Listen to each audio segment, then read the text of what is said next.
So, good morning. Welcome to Krishna's classroom. Let us continue with our discussion on the implicit function theorem. Now, in this talk, what I propose to do is to give the statement of the theorem, maybe have a look at it, some remarks, and then, of course, we give out the strategy for the proof of the theorem. Because we have already had some kind of a analysis on some examples and we have certain feeling for this, and it is from that we condense out the statement of the theorem. So let me write down the theorem.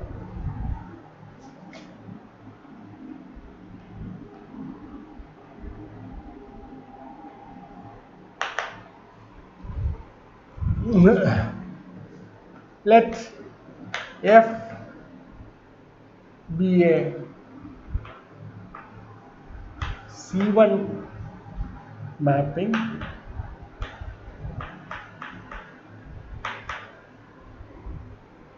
of an open set E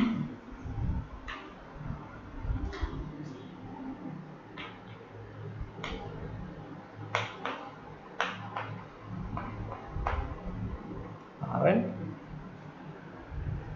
such that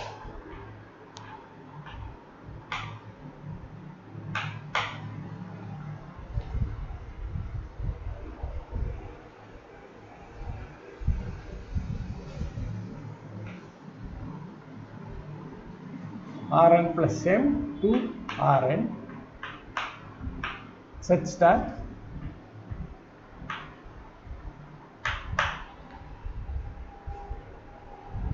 f of AB equal to 0 for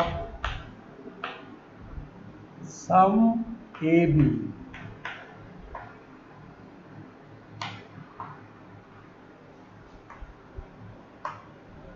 because A belongs to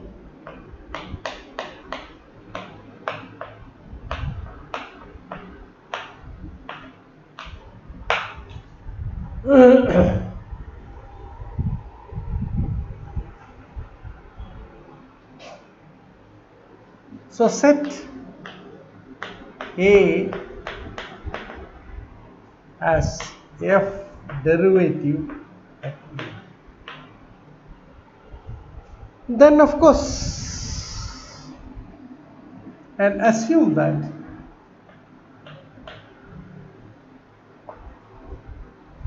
A sub x, which we have defined earlier, but we will recall it again, sub x is invariant.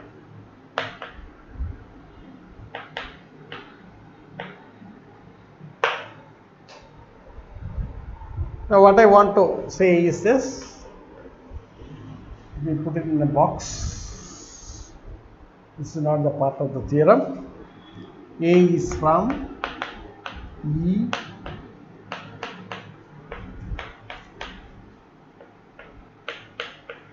Rn. Therefore,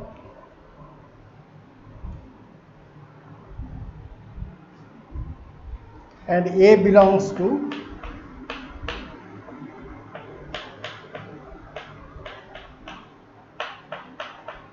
it's a linear transformation. Now what you have as Ax, see, A of Hk is defined as Ax H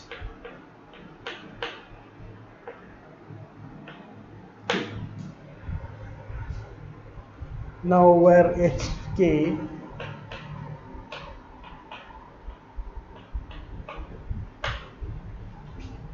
H equal to H0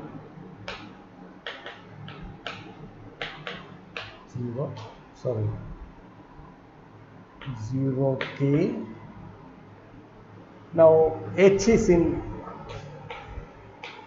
Rn, K belongs to Rn.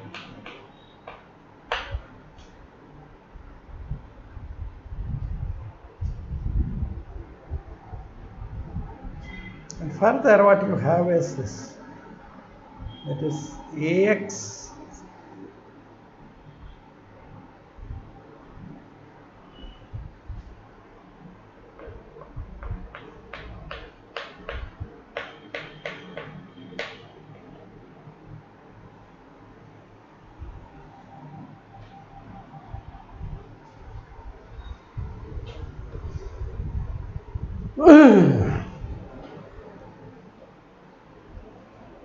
this is the notation that you have. Now we are assuming that Ax is invertible. So this is the crucial assumption. That's about Ax. Now then what we can show is that there exists open sets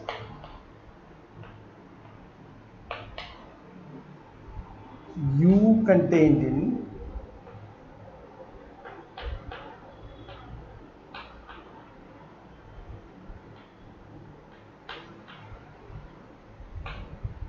V belonging to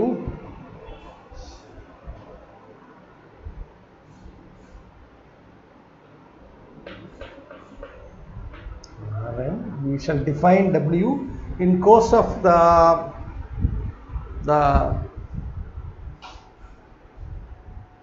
of writing the proof of the theorem.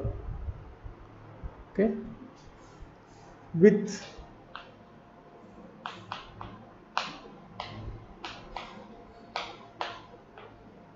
belonging to U, B belonging to W,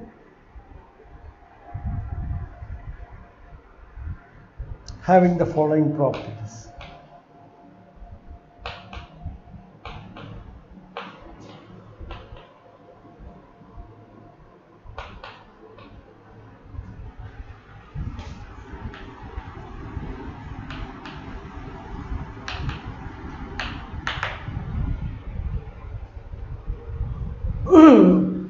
For every Y belonging to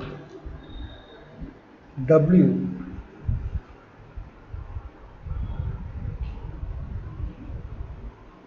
there exists a unique X belonging to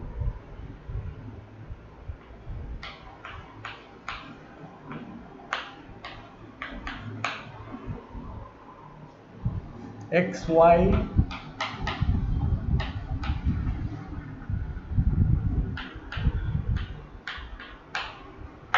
f of xy equal to 0, 0. That is the first thing. So this is the first statement.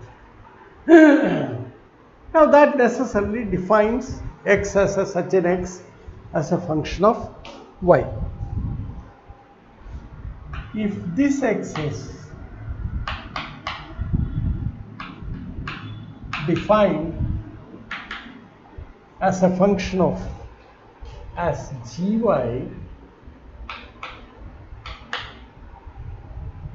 that is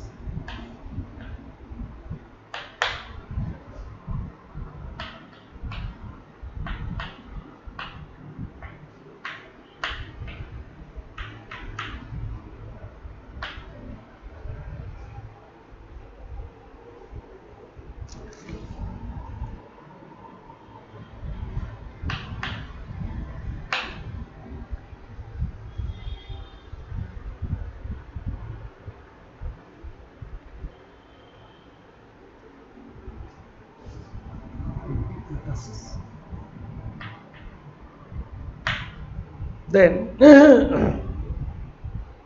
G is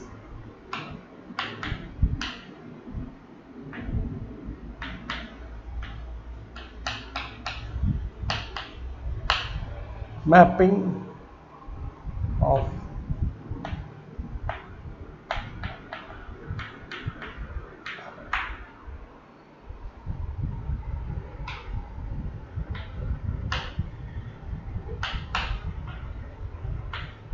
g of b.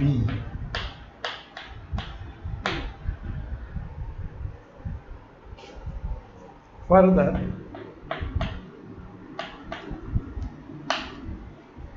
f of x is gy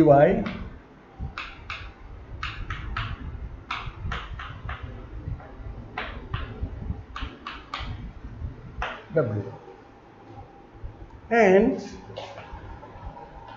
the function g has the property that g derivative at b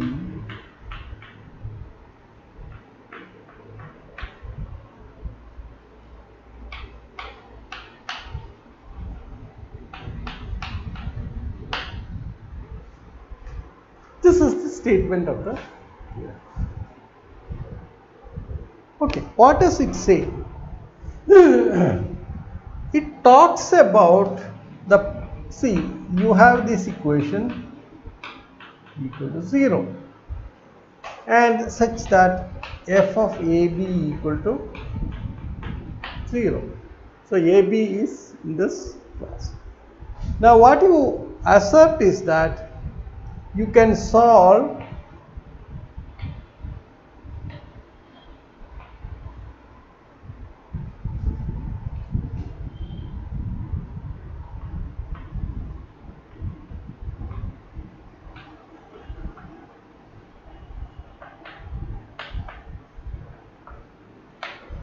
as a function of y.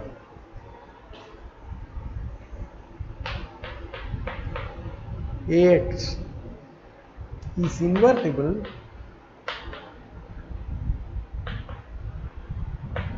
at AB.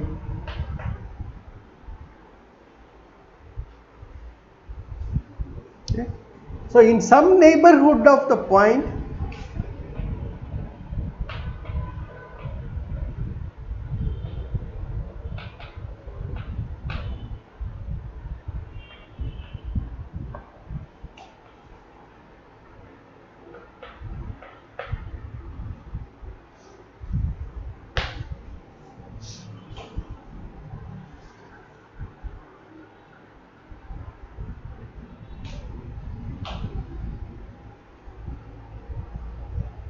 for points for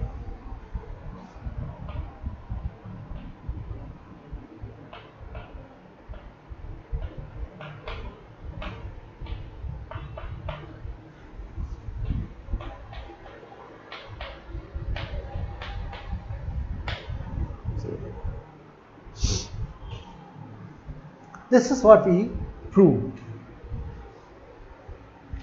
Okay.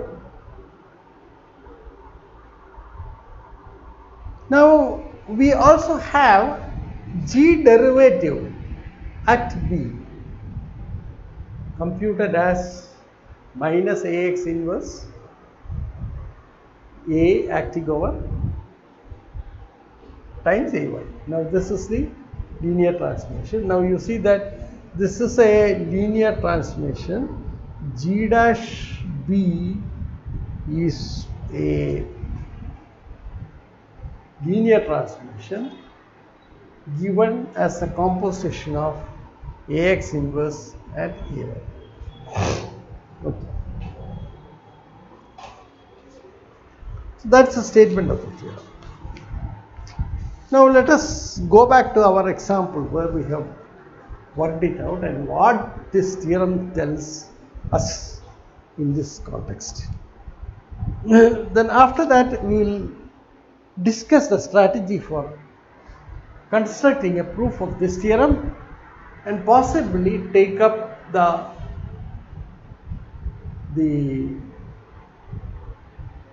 detailed discussion of the proof in our next lecture.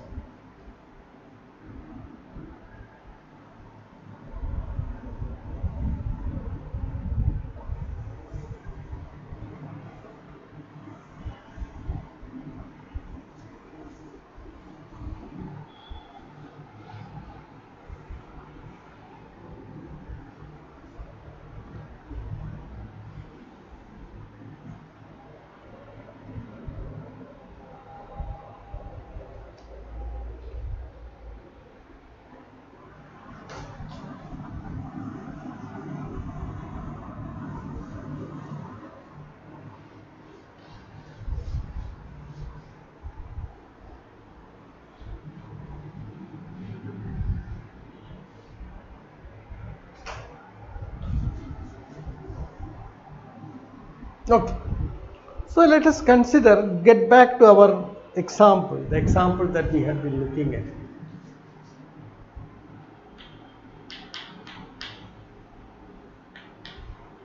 We try to understand the theorem as well as its proof on this example so that we get a feeling for how we are working on it.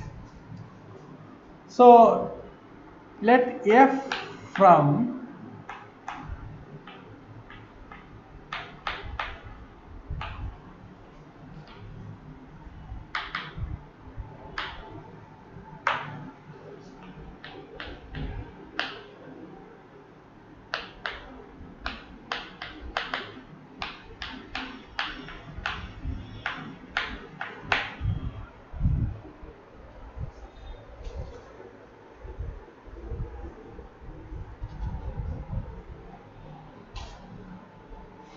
so this is, let us work it out. So this is actually determining a circle in the R2. This is the circle.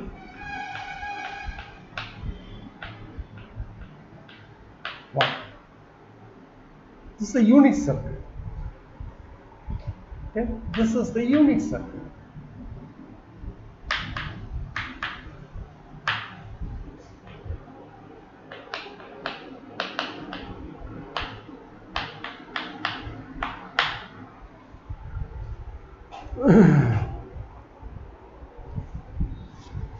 Now what we are assuming is this, that is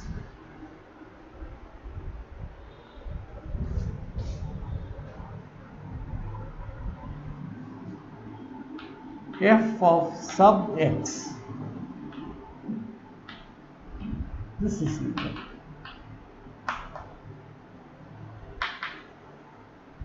You see, let us write down this like this.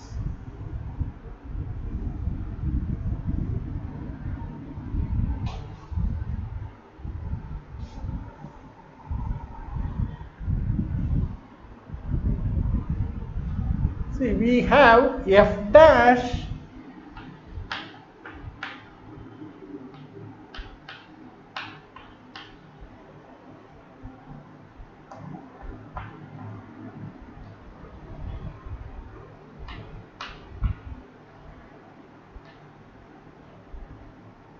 evaluated at AB. Okay. So this is from R2 to, you see that f dash AB belongs to R. So call this A. Let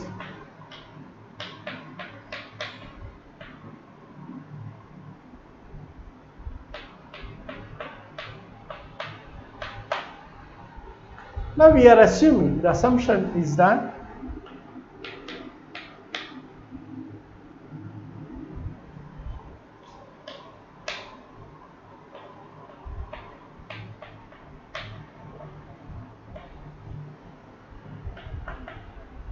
invertible, which is if and only if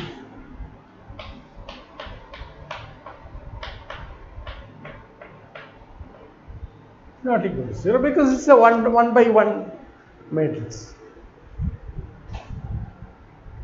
Okay, this is invertible. Yeah.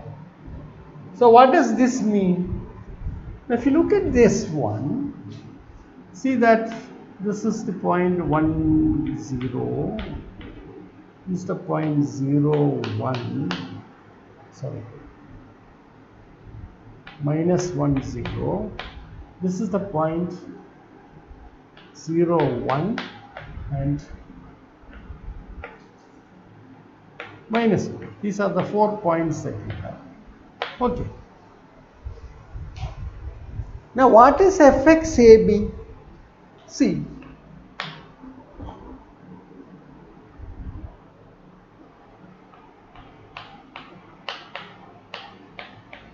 this is equal to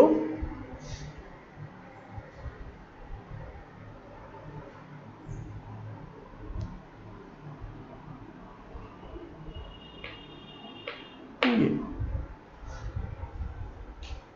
Okay. So what we are assuming is that fx not equal to 0 if and only if A is not equal to 0.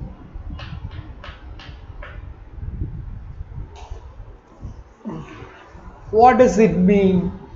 So what are the points? So we have two conditions, that AB is such that, so we are looking at A square plus B square equal to 1 such that A is not equal to 0. Okay. So except, so the theorem is concerning all points on the unit circle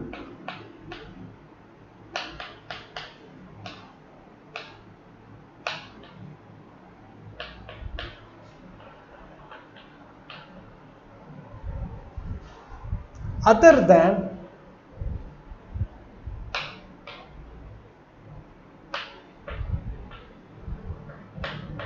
and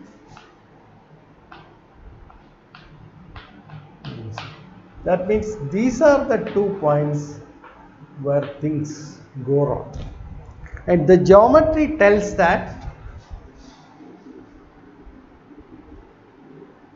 the tangent at those points are parallel to the x-axis.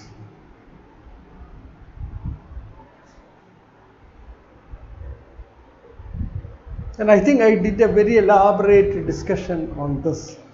Now everywhere else, if you take any point other than these two, you see that the tangent is inclined. Okay?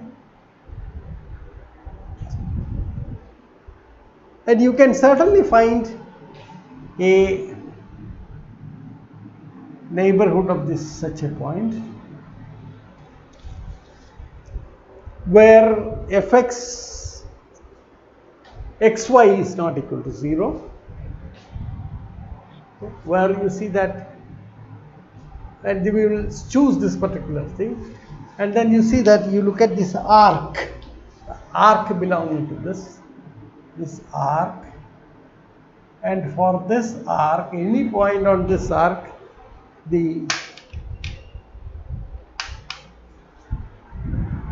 for any point on this arc, you see that the tangent is inclined, and you see that there is a y interval here. There is a y interval there such that what you have is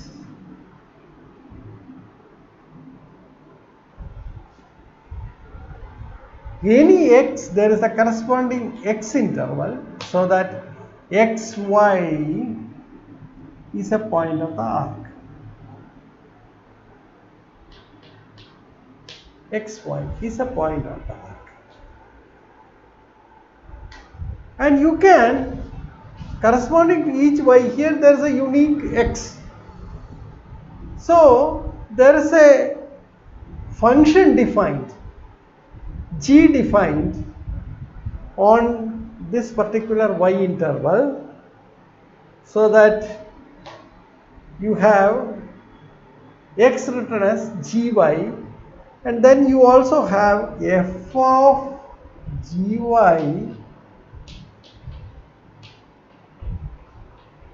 not equal to 0 for, suppose I call this interval I, for y belonging to I. Sorry, not equal to 0, f of gy equal to 0. This is the sum and substance of the theorem. That means this expression f of xy equal to 0 can be solved for x as a function of y. Okay, along some part of this curve which is trapped in a what you call an open neighborhood of the point AB. Okay, that means locally we can do this, but can you do it globally for all points? Now you see that it's going to fail at the point 0, -1 and 0, 1. Okay, so it is just if you include these points, then it doesn't work. You don't have such a solution, but otherwise you have a solution. Now this is the sum and substance of the theorem. Okay, now let us write it down more elaborately on another example, on a general case, and we make some remark. So that's an example. So we are revisiting this example again to demonstrate how the proof would be generated.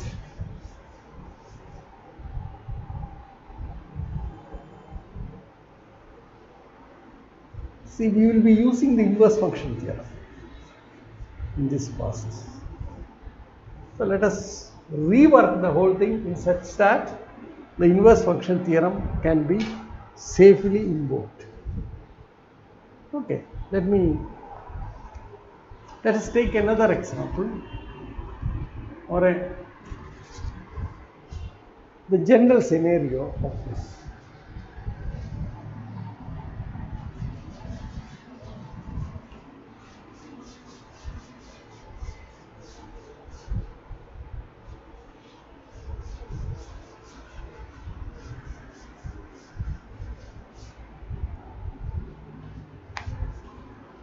So we have, suppose maybe I recall this.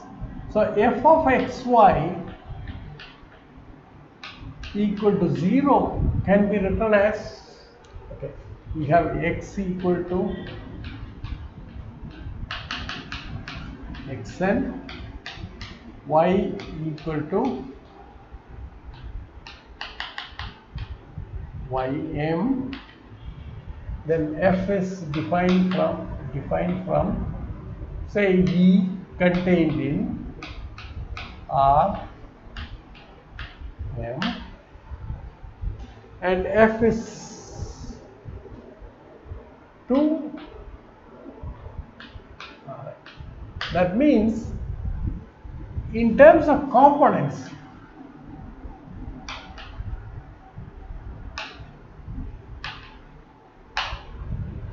this is what you have.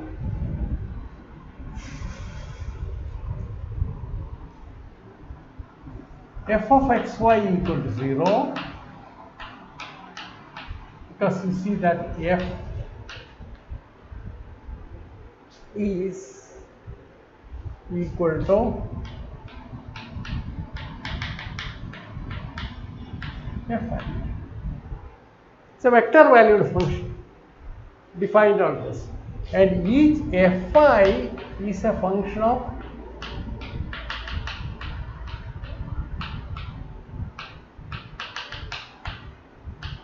y.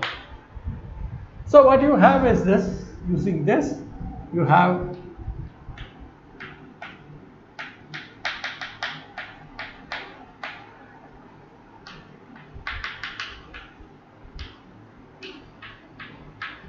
zero,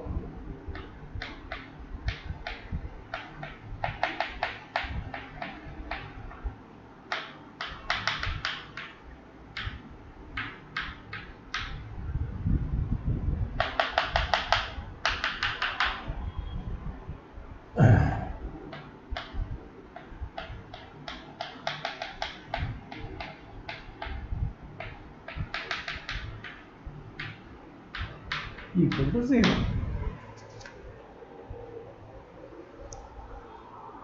Now you see that what is this? See, A equal to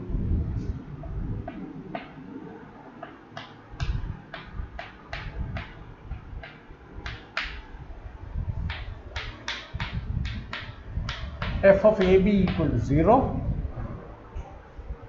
Now this is equal to, so A is essentially the following.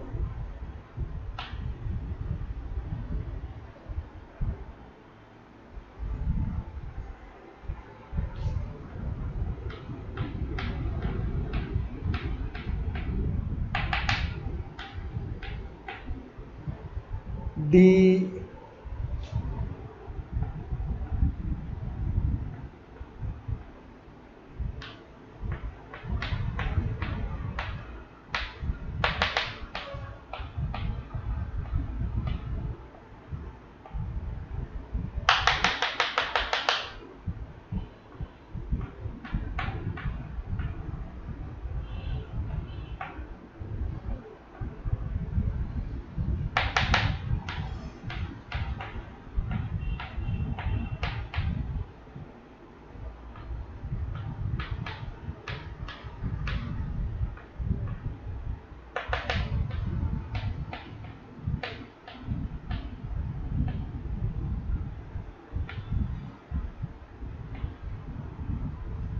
Yn. Now this is A. What about Ax?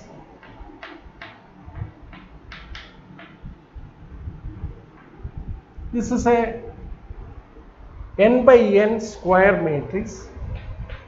Of course, this is evaluated at AB.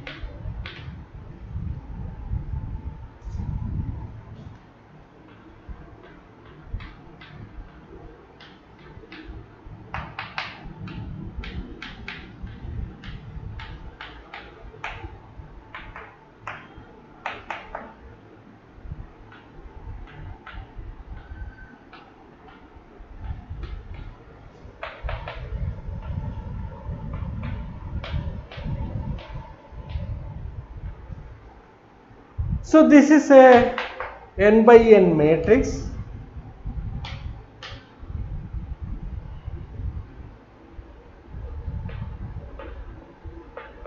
Evaluated at AB. Okay, and we are assuming that this Ax is invertible.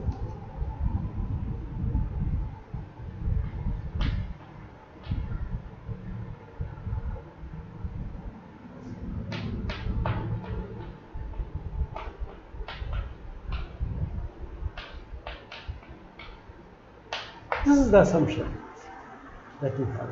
So this is what the result looks like if we were to write it in terms of the components. Now you see that in the example we have considered n is equal to 1, m equal to 1. Therefore, you are talking about f as a map from R2 to R. That's why you see you have fx, fy coming here in this place. Okay. And then Ax is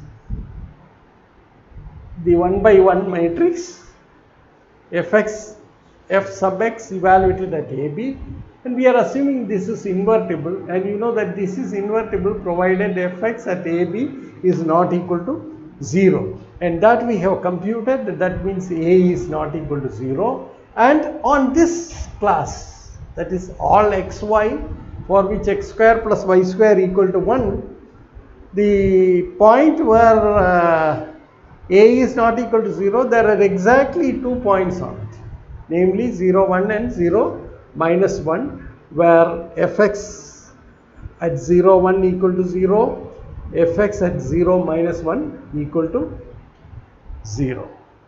Okay? Therefore, avoid those 2 points, and elsewhere our assertion holds. So you can choose any AB on this unit circle other than the points 0, 1 and 0, minus 1, where you see that the geometry is the tangent to the circle becomes parallel to the x-axis. Okay. An analogous statement can be given with the interchange of x and y. Then you will be talking about df by dy is not equal to 0, and then you see that you will be concerned about the points minus 1, 0 and 1, 0, where you will see that f y at these points would be vanishing, and in that case the way in which we construct the function is that y is written as a function of xy solving this equation. In the example that we are discussing, we are talking about, we are solving x as a function of y. Okay, so that's an obvious differences in the picture would emerge. Okay, fine.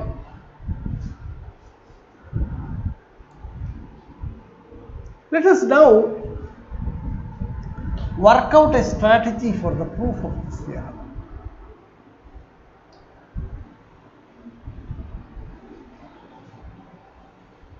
I'll just list out the steps that we use to write down the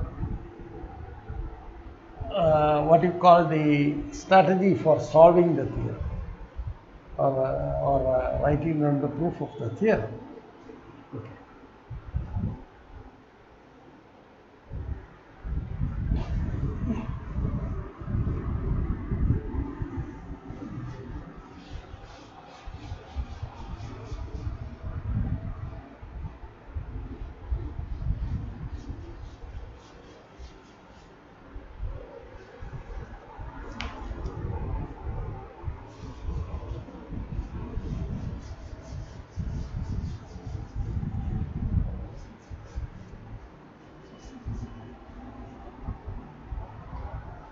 Okay. So strategy for the proof.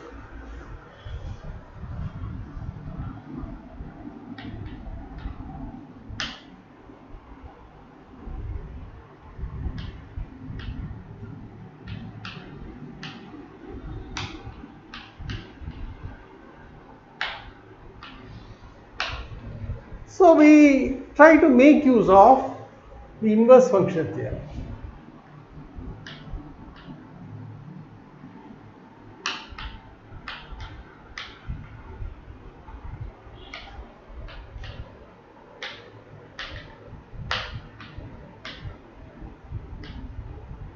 See, to apply the inverse function theorem, see, we are working out a function, or what is given is a function from R n plus m to Rn. Okay. Now, if you want to apply or make use of the inverse function theorem, you should be working out, or you should be having a map from Rn plus m to Rn plus m itself. Okay. So somehow we will have to construct such a function. Okay. Therefore, what we need is, so given function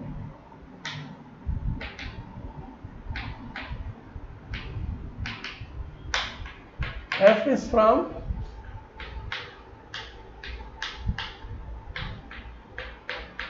Rn. Now to apply inverse function theorem,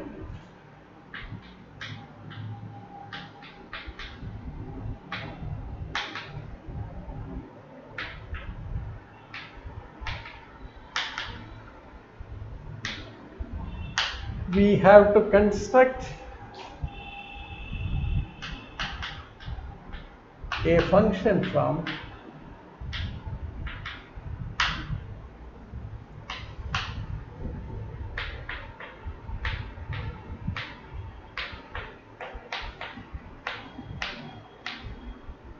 Rn plus m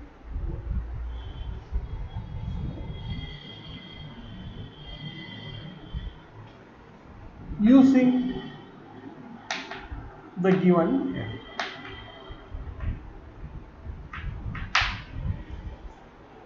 So what we do is this. So let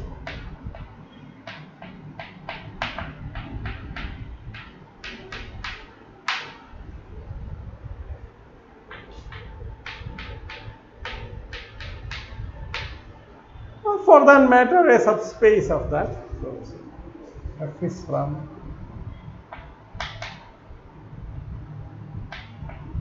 E cross R and plus X.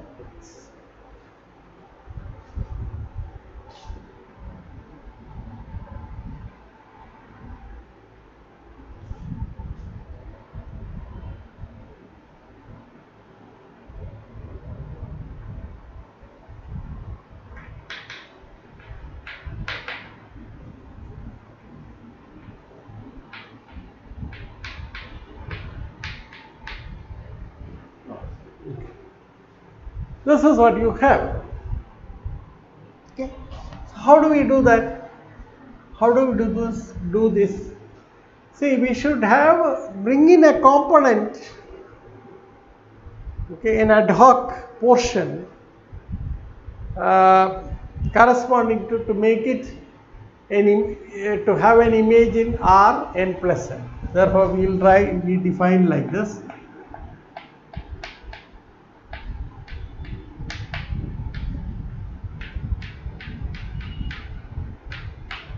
F of x. Why?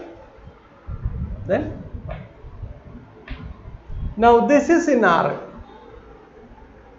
and this is in Rn. Therefore, this belongs to. So this is a crucial step in working on this. So F is now defined from. What about F of C? A, B, if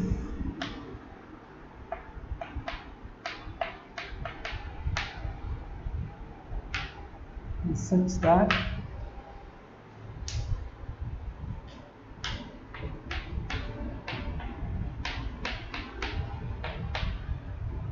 then capital F of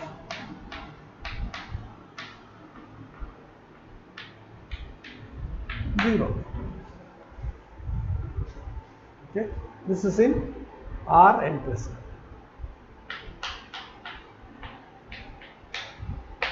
This is what you have. Okay.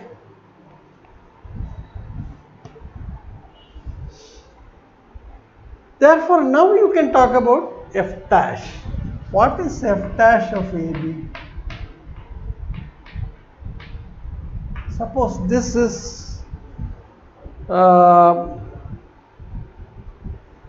okay. This actually belongs to L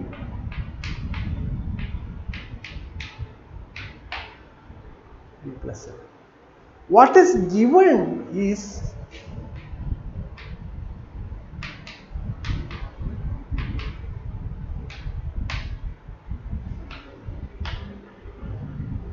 inverted.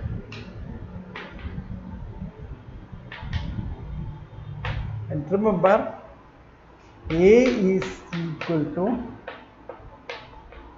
AB. Now AX belongs to L R. So we are assuming this is invertible. Okay. Thus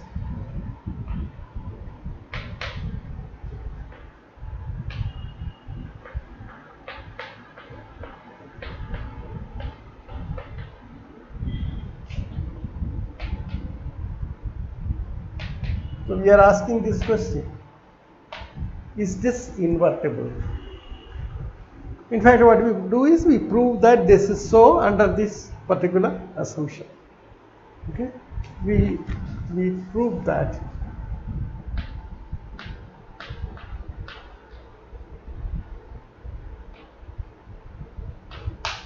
F dash H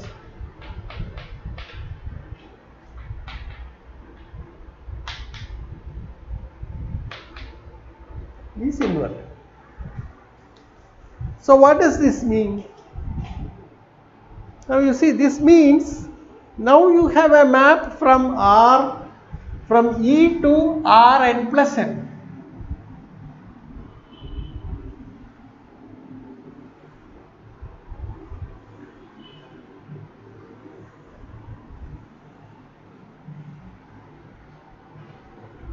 We have now a map from E to R implicit. So let us work on that.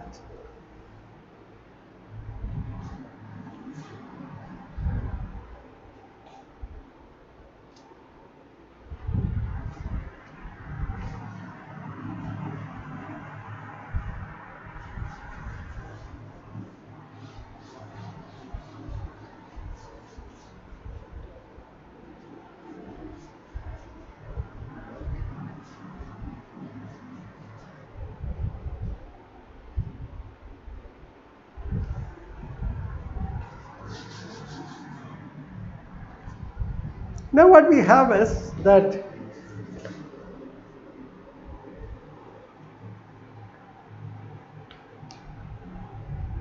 f dash AP is invertible. Now this is what that implies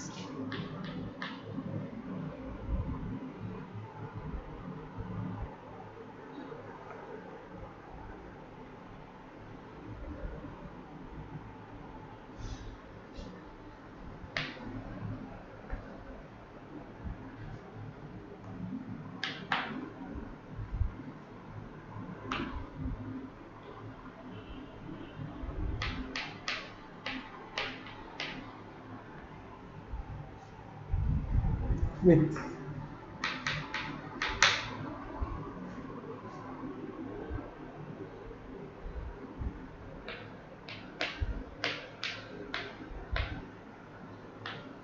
U and the point 0B, which is the image of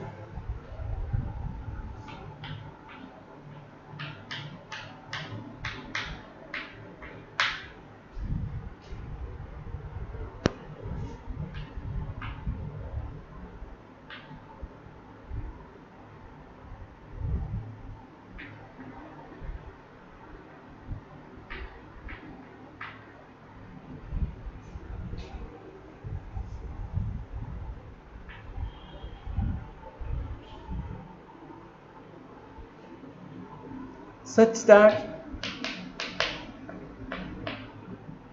F is a bijection. That is, it's a one-to-one onto map from U to V.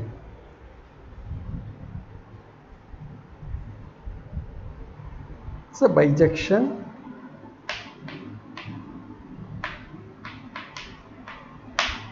This is what we prove, or this is the consequence of this statement. So we have to prove f of AB equal to f derivative of AB is invertible under the given assumption.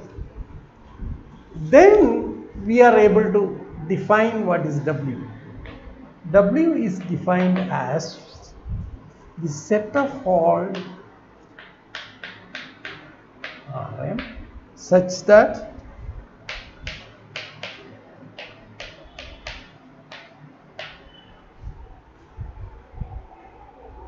zero y belonging to V. So that what you have is, so that what one can prove is that, okay, AB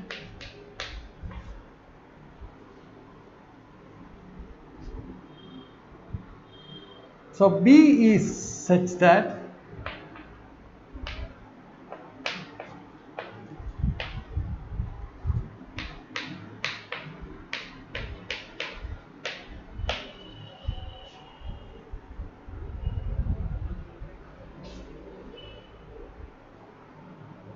therefore what you get, you have B belongs to W.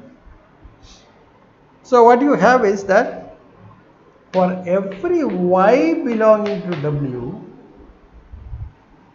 you have 0y belongs to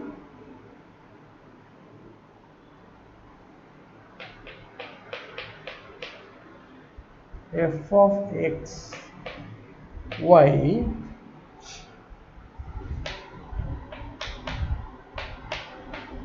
q. This is what we prove.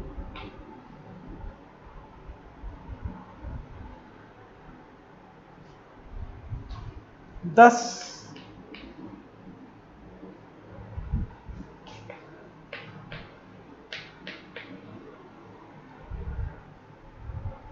there correspond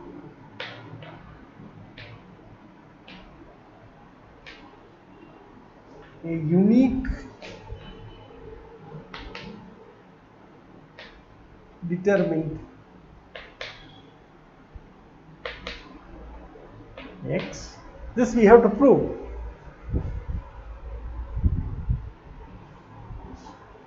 I'll put it this way. Then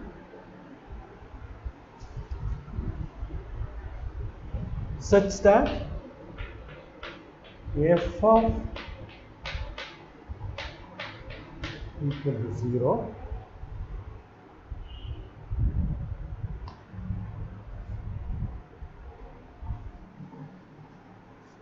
for this x, and AB is one of the choices that you have. Okay. Then what do you get? Thus, so this we have to prove. Again, this we have to prove. Okay. Therefore,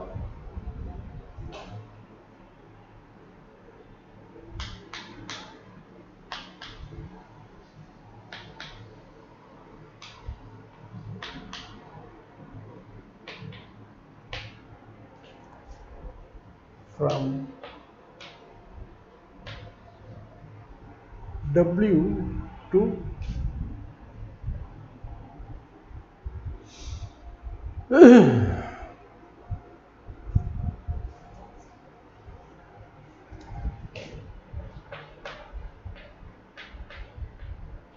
Rn plus m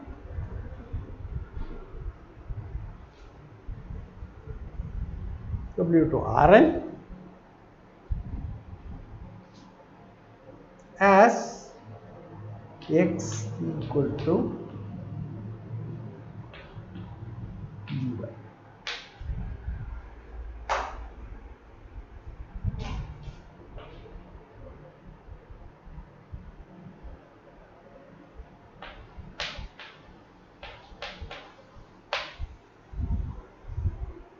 Okay. And also such that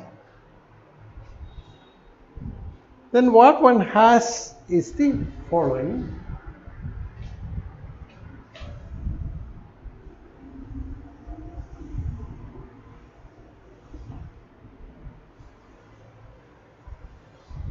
We look at the visual perception of this particular strategy.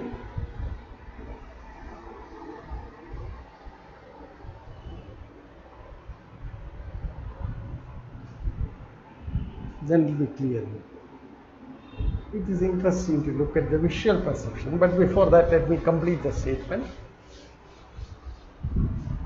So this G is from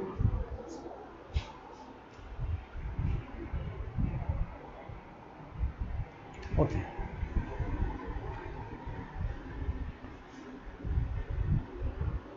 Right. So you have f of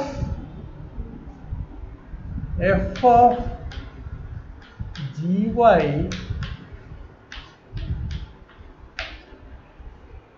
is G is from what we call W, which is a part of Rn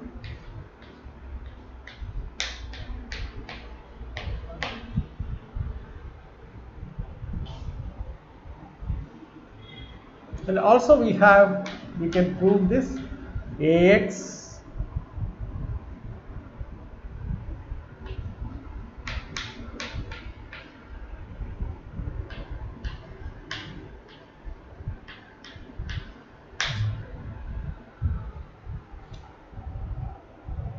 from this you get G dash B equal to minus Ax inverse A y, that is the contention. So this is the strategy. So the strategy is to make use of the previous theorem that we have proved, namely the inverse function theorem, And from the using the inverse function theorem, we come back to this. Now let us see what this geometry of this problem is. It is very fascinating, in fact.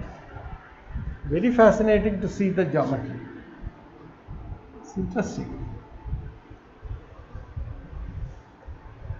Otherwise, the theorem won't look, it's almost like constructing this. So we will go back to our example, the example that we had been working with all along, and see what all this means in the case of this example. And after that, after we complete that, we take up the proof of the theorem, the systematic proof of the theorem. It's not difficult to prove the theorem systematically, because all that you need is you have to work out some 2-3 steps. Namely, capital F is defined, then capital F is differentiable at AB, so that you can talk about the neighborhoods U and V, and then using that you can construct the particular W, and then you show that for every y belonging to W there is a unique x determined, and so that it defines a function from W to Rn, and this is designated by Gy, and then it is just a mere computation that will give you this. Okay.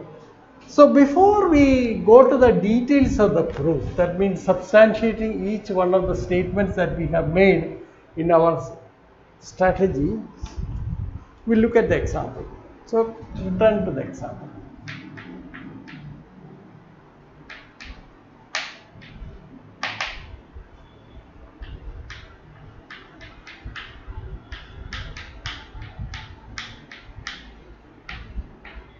Minus.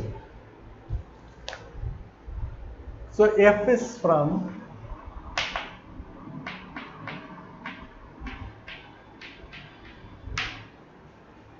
R2 to R. So let us draw the pictures.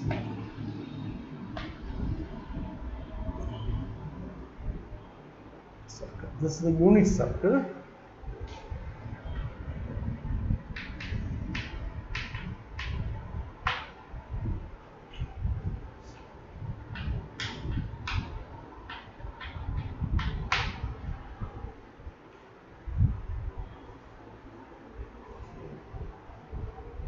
So this is the x-axis, this is the y-axis. Now this point is 1, 0. This point is minus 1, 0. This point is 0, 1.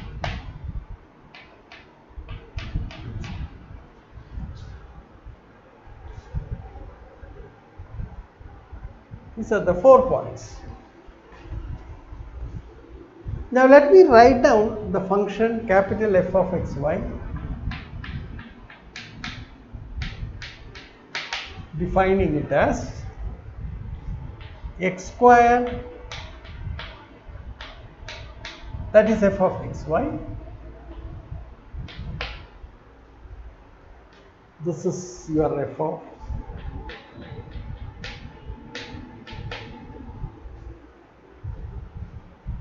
Let us see what is the image of this. So let uxy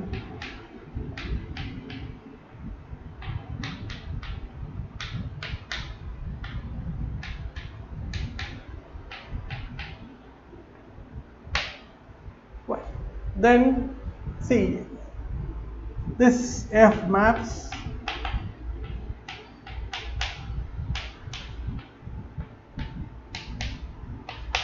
U. Okay, what is the range of, so what is the range of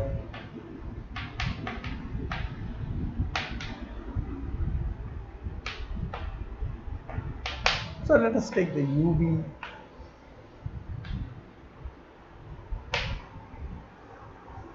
Now you see that you observe that U is greater than or equal to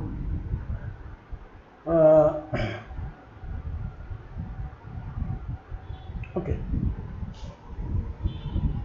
u is greater than or equal to minus 1. That is because u plus 1 is x square plus y square, therefore this is true.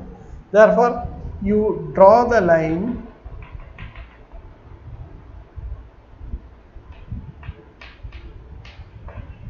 okay, u equal to minus 1, 0, right?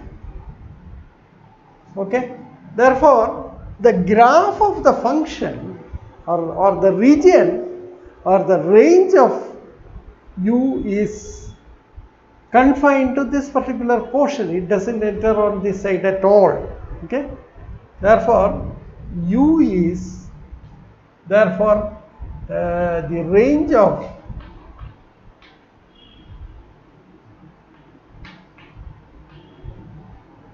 contained in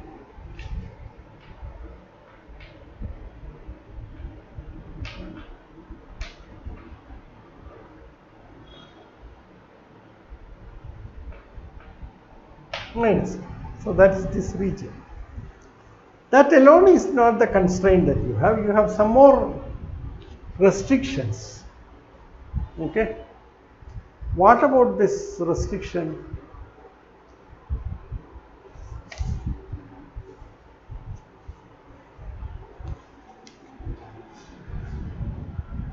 What about v? V is equal to y. Okay. Or v square equal to y square. So you have v square y square. What about y square? Y square equal to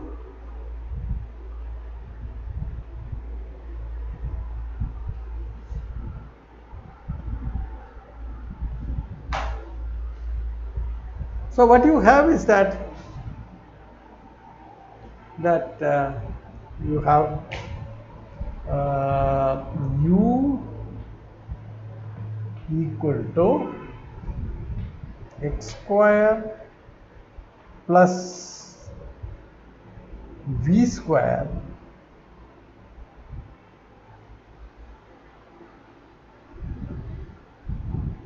minus 1. Or what you have is that u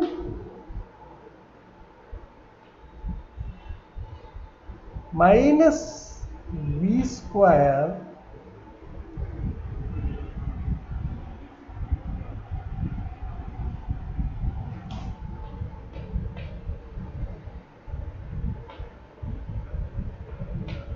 equal to 0. Okay, so now we get a restriction on v square. So you see that v square is less than or equal to u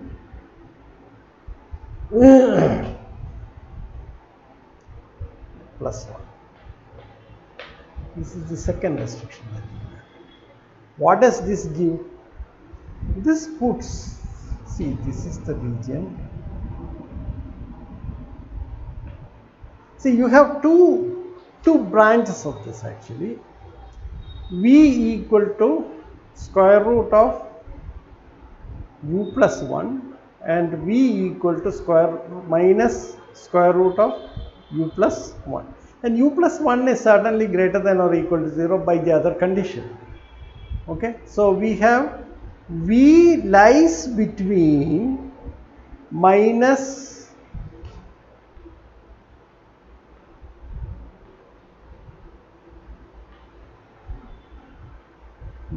square root of u plus 1 and plus square root of u plus 1. Therefore, you can plot these curves. So you see that the curves are, see, this is a parabola, one branch of parabola. So you have its reflection here.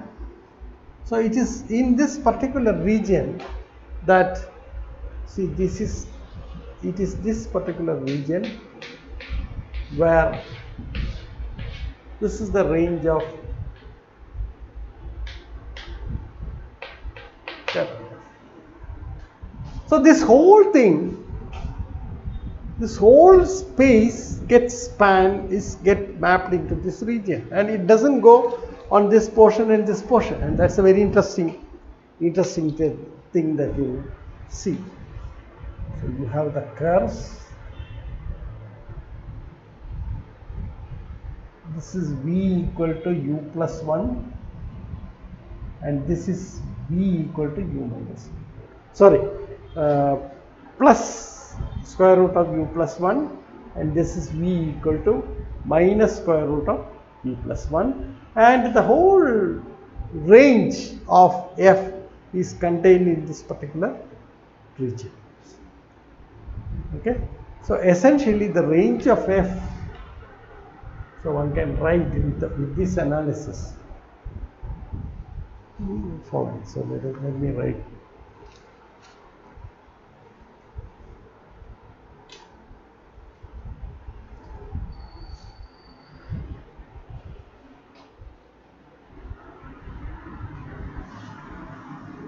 Nice to visualize these things, because then it will give you a better feeling for the proof of the theorem, what is going on.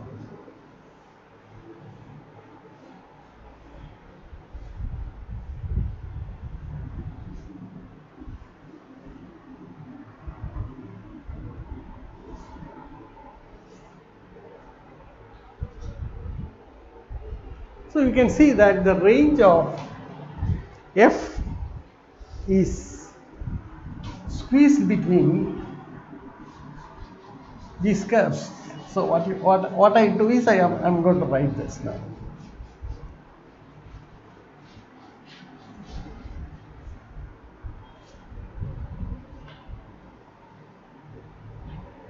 So you see that the range of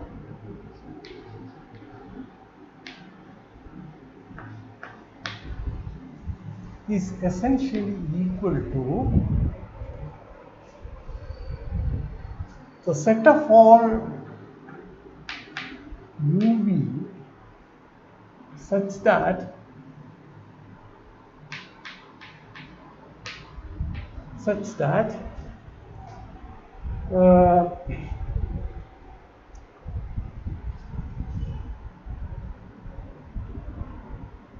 u is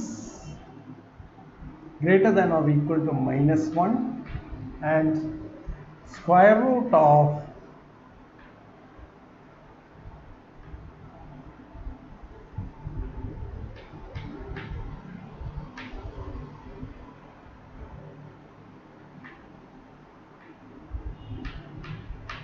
plus square root of this.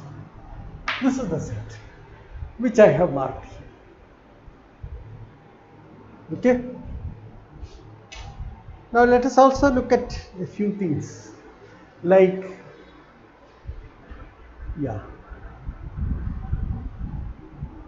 what is the image of the unit circle?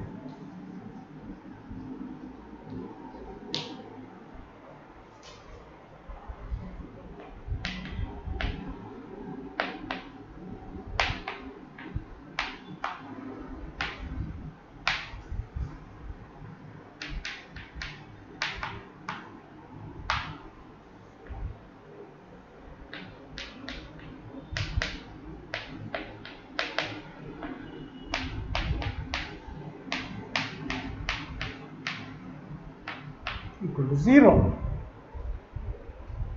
That you can see is that this vertical line, mark that.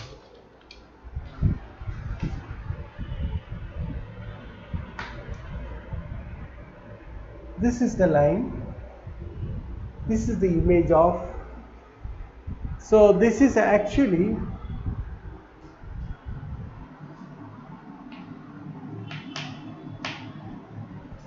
this is the line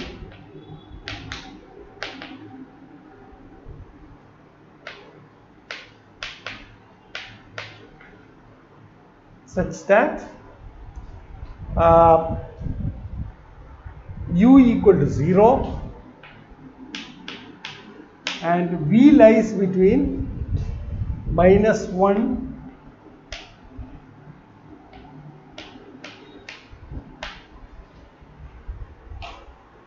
that is the one that I have shaded with yellow color gives this line. Okay. Now you see that the two curves that you have which bounds this region. Okay. Now you see they are the images of. Okay. So let us write down that the image of the line x equals 0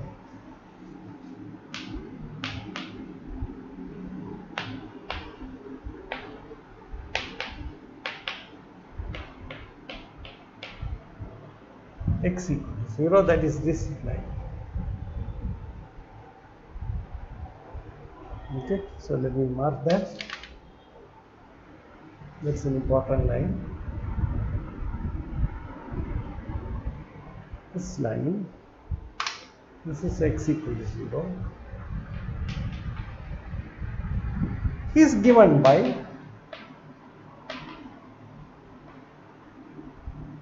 the bounding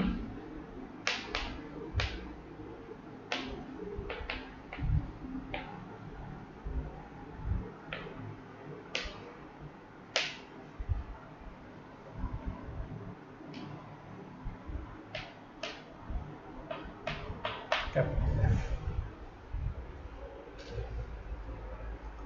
What is that?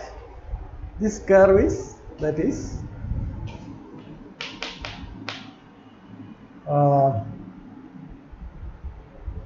u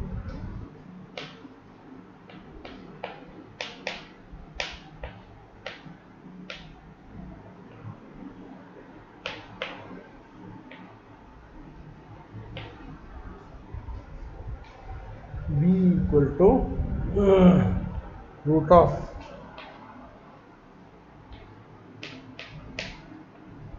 and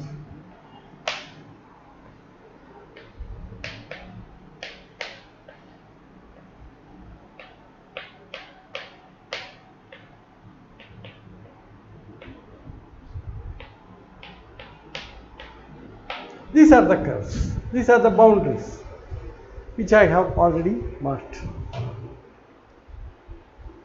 So you see that on these boundaries, on the boundary of this region,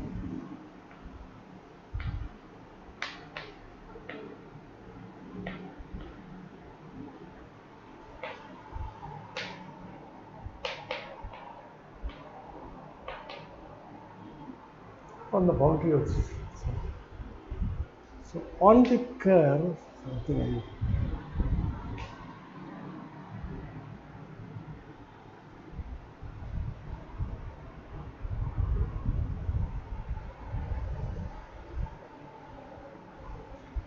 so along equals 0, that means the y-axis.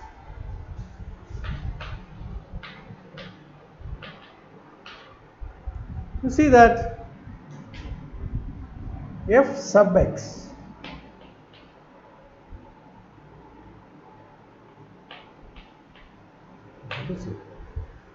now this corresponds to, that means ax is not inverted.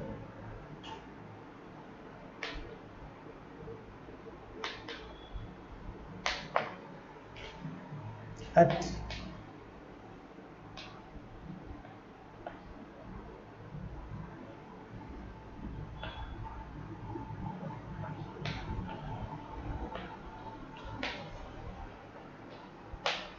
0 minus 1. That means these 2 points, you see that ax is not inverted. Okay, right.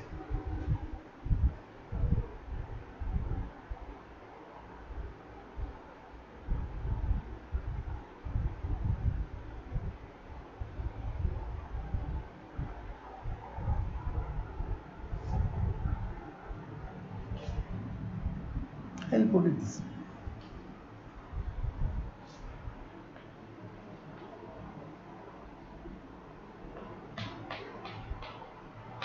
So in particular at these 2 points. So that is the 11 points that we are looking at, because our interest will be the points on the circle eventually. Okay. Just keep it there. Because you see that for any xy,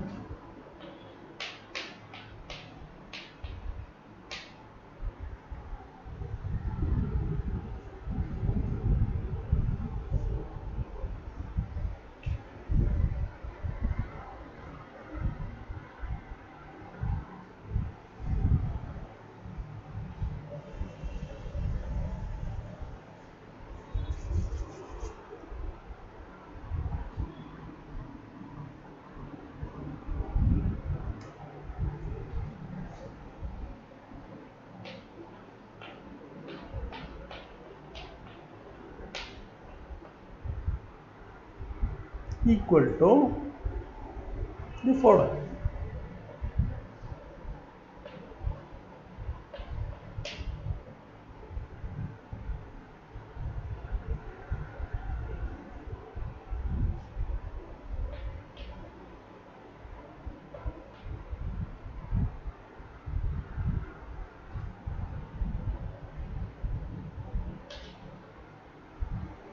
Zero, 1.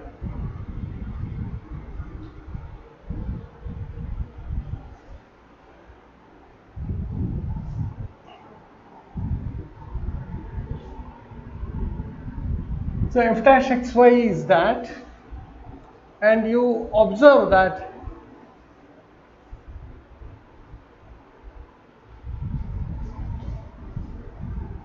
let me keep this figure as it is. I don't want to wipe it off. So what I have is this. So along this is the y-axis. This is the x-axis. Okay. So this is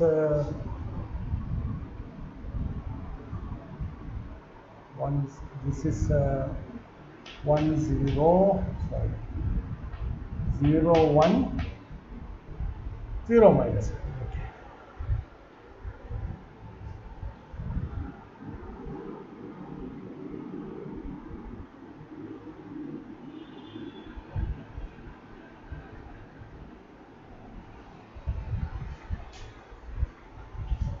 Now you observe that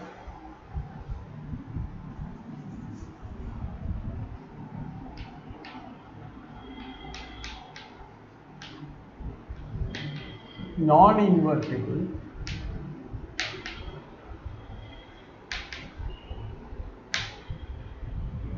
what is f dash xy? See, f dash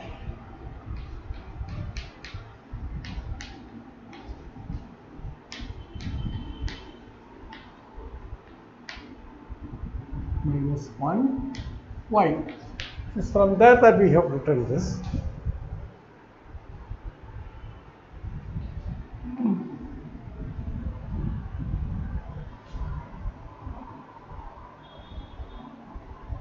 If and only f x that is at what points what happens fx, that is for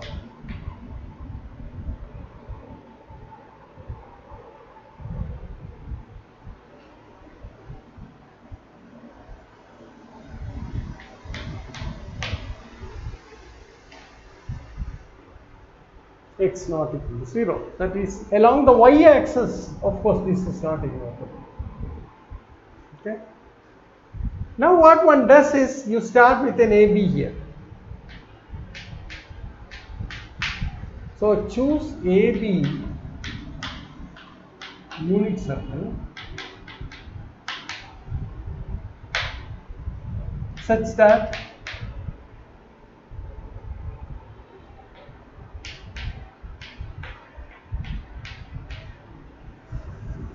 A is not equal to 0. That means we avoid the points, that is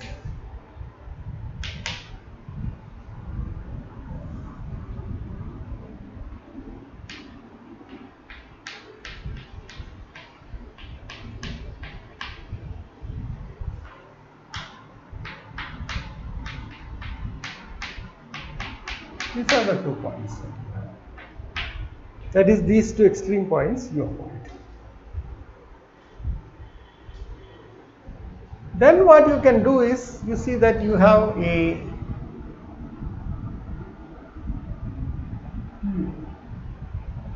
and then look at the image of AB. Image of AB is somewhere here. This is 0B. Okay.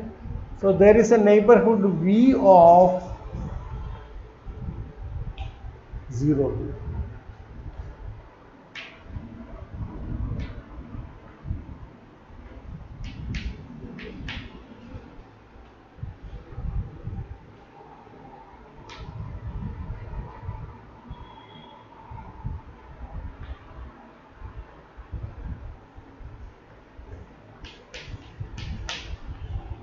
Open space.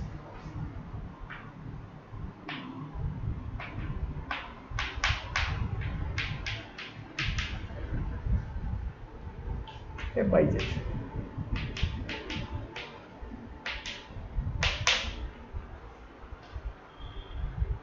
Now look at the arc. Now consider the image of the arc trapped between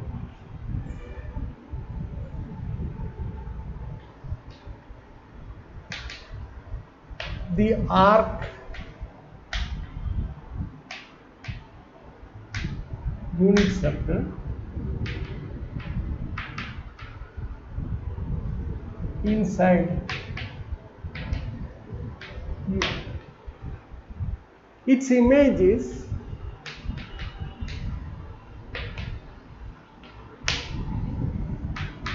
the line segment, a line segment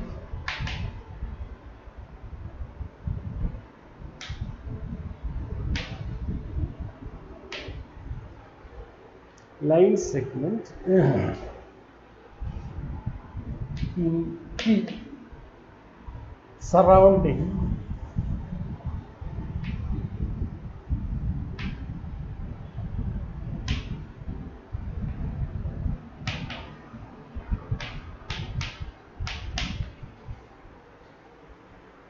okay. So now we concentrate on these 2 things, namely, what is this? This is the arc that we are interested in. This is the arc that we are interested in, and this is the line segment that we are interested in. This is the line segment that we are interested in. Okay. So corresponding to 0B, okay, right? So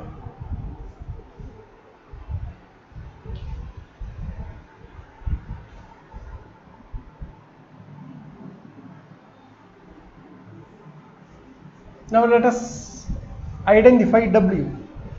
What is W? W is this line segment that I am talking about. W is this particular line segment. So let me just write down what W is.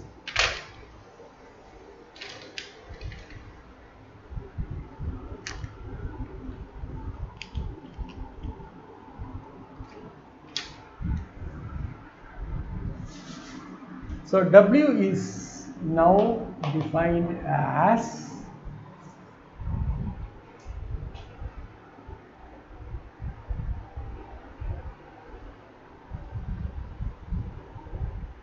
the set of all B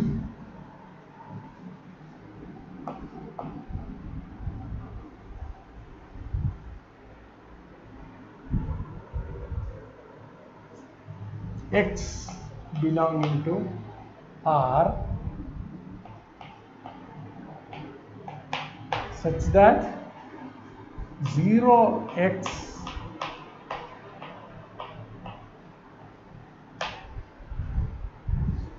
That's your W.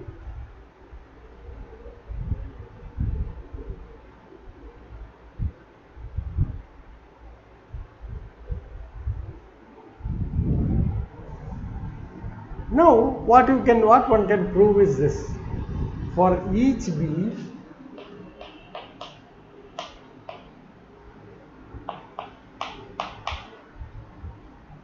that is B belonging to this, or each Y belonging to B, W,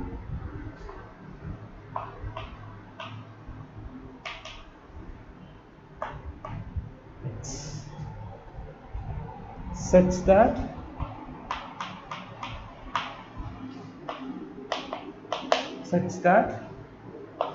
X, Y belongs to the unit circle, XY belongs to the unit circle, that is square plus equal to 1. And this defines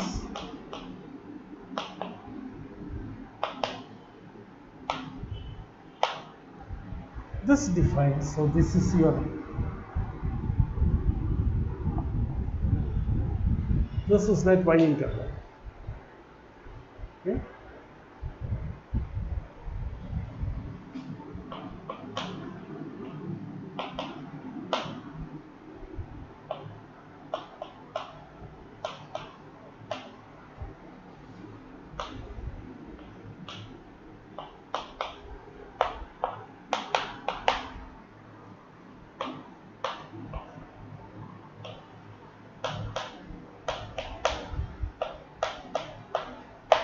Zero, and then of course that relation is satisfied.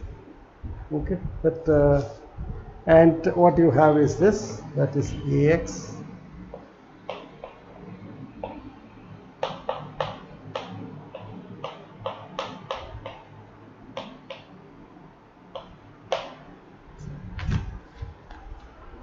so this is the application of this. So essentially what is happening is that you have this arc which is the image of something like this. So you have an XY on this arc, and that XY defines the corresponding X. This is your G function. Okay, and what you have is this one. This is the one. Now clearly you see that first.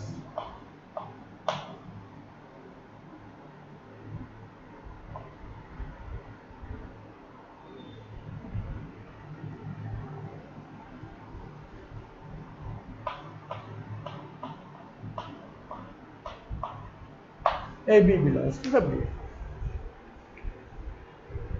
And not only that, you have A is equal to G. That is the behavior of the function. Okay, so that actually completes the analysis of this problem. Okay, so it is very nice to have a look at this example. Now these are the images of this line, and you see that along on this line you see that you do not have any invertibility, but any interior point in this region and any point in the region, if you have a neighborhood which avoids this line, then you see there is a 1-to-1 and onto map. The F is 1-to-1 and onto, and you can actually investigate that F is not 1-to-1 and onto when you map this line x equal to 0 to the boundary here. Okay, so locally one can do this. So once again it shows that you cannot globally extend this, talk about this theorem in general. Cannot make a global statement, you can only make local statements. Now this is the whole idea contained in the proof.